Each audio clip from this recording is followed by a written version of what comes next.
Gentlemen, there's been an awful lot of discussion of recent note, especially among the associations who have discovered that there are fuel issues in the future of GA. What I wanted to do, if we had the moment here, especially on the second day of Oshkosh and with 5 days to go, was let's address from each corporate standpoint the efforts that you've been undertaking for years, not always been publicized as much as they should be, to address what obviously is a critical concern for GA. Let's start with the Lycoming scenario here. Well, I think you asked when was Lycoming involved in the fuels issue. You have to go back to 1929 when we certified the first engine. The thing that people generally need to understand, and we try to convey the message, is that the engine is designed in conjunction with the fuel in the aircraft. So the whole discussion we talk about today is changing in one of those critical elements in the whole equation. So, short of that kind of generic statement, Lycoming has been participating in the ASTM CRC Committee on AvGas. The engines out at the FAA Tech Center are actually Lycoming engines that they use, and we've been providing pro bono overhaul and pre and post test measurement services for them. So we've been involved in it for quite a while. There's been alternate fuels that are out for quite a while. There was times when there were multiple grades of AvGas and different things introduced, and we've tested those and brought them forward. What I think is changed the dynamic, though, is that we're dealing with a very massive changeover situation. And the reason why we've been more vocal on this is that we weren't seeing within the marketplace people really understood the whole dynamics and how big of an issue this really was. So we're not trying to be Chicken Little, we're not trying to be alarmist on the issue, but what we did see was a lot of misconceptions and misunderstandings as to how all these things needed to stitch together. We have an industry that's been built around a single fuel. Okay, you change one element, you talk about changing the entire industry. And that's true whether you actually need that fuel or not. There's a lot of engines out there that were certified in 8087. They don't need 100, never needed 100, but you know what? If you take 100 away and you change that entire flow and production stream, they will be affected by that. So our involvement has been for many years. We got a great technical base on, as well as TCM. We understand the engine's designed around the fuel.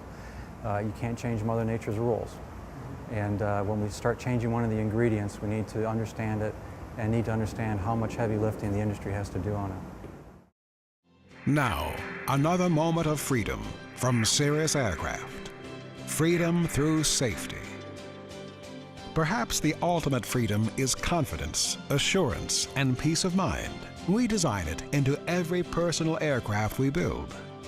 It's the security that comes with knowing you're flying the plane with a parachute.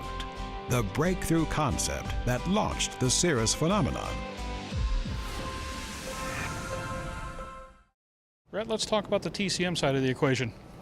Well, I think many aspects of it mirror what Lycoming's done. We've obviously been involved with fuels since day one. And what Mike has said about the engine being built around the fuel and the general complexities. We do participate in the ASTM, CRC, and the FAA. We've been more than happy to let Lycoming's engines bear the brunt of the overhaul aspects and the testing aspects. But at the same time, we've also brought many aspects of this inside the company.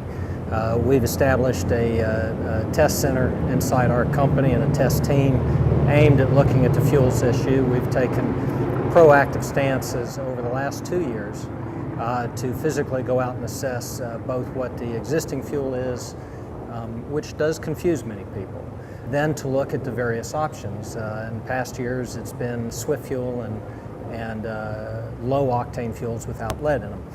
We've spent over 30,000 gallons worth of fuel, thousands of hours of test time and engine use in-house to try and understand what the issues and the opportunities are. There's a lot of concern out there right now, not necessarily a lot of clear information.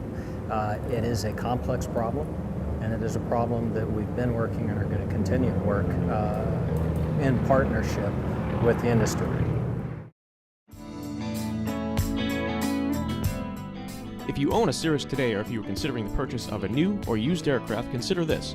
Avidyne, in conjunction with the country's leading Cirrus sales and maintenance facilities, has launched the G3R9 program that combines the purchase of a late model, low-time Cirrus aircraft and the addition of the Avidyne Integra Release 9 avionics suite for much less than you may have thought, and certainly much less than purchasing a brand new aircraft. G3R9, combining the best airframe, best engine, and best avionics for the best value.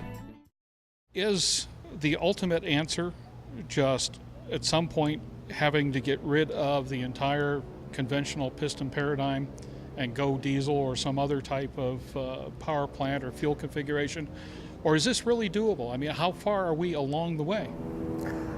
I do not believe that this is a crisis of epic proportions. I believe this is an issue. I do not think gasoline engines are going to go away, and I do not think that we are anywhere close to abandoning the 200,000 plus aircraft that are out there that use gasoline. At our production rates, it takes 40, 50 years to replace what's in the field. History has told us which piston internal combustion engine is the best solution for flight, and they started out with diesels and they migrated to air-cooled, high-performance gasoline engines. The physics don't change there much, It's not a crisis, but what it could turn into a crisis if people don't pay attention now, because everybody's looking for this quick solution. It's not going to be quick. It's going to take 10 years. People are going to have to stay focused for 10 years until we're done with it. What can turn it into a crisis is if people don't pay attention to it until year 8, and then you're stuck. And this is the real thing, is you can't push the panic button. But the reason why we needed to push the button on action today is because all this stuff starts with people realizing, you know what? We got a problem to solve. It's going to require some maneuvering. We got to set the stakes here to bound the problem and then get there. So it's kind of like the 10% inspiration, 90% perspiration. This is what it is. You got the 10% up front to scope it out. You got 90% of the effort that's going to be back on it. But if you don't get that first 10%, it's not going to happen. And that's what could cause it a crisis. You can't spend 70% of the effort, wait for the next 10% and think it's going to happen. That's what will create it. So let's move it up, get the parameters of the problem resolved now, and then dig in and do the hard work. And I just want to add one other thing to that.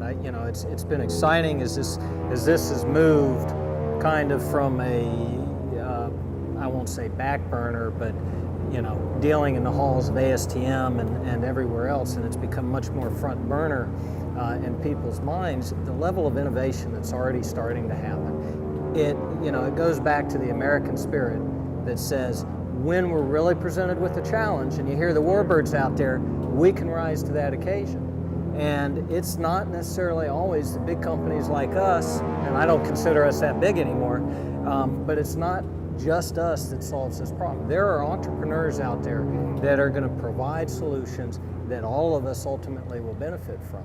And I think that's, again, like Mike said, that's why starting it now and working the issue steadily for the next 10 years as this transition happens is a real winner for us.